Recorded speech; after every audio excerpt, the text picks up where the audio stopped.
Karim Benzema, 2-2 pe Camp Nou și atenție, acum Real Madrid mai are nevoie de un singur gol pentru a merge în semifinale.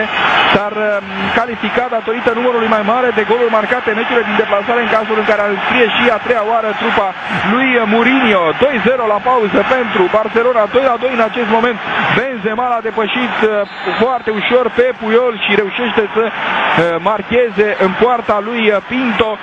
Practic Real Madrid reușește până în acest moment o revenire extraordinară. În ianuarie 1997 a fost un meci între cele două echipe în Cupa Spaniei. A fost atunci 1-2, a condus Real Madrid cu 1-2, Barcelona a câștigat până la urmă cu 3-2. Un meci asemănător ca derulare de scor. Pedro a fost cel care a centrat.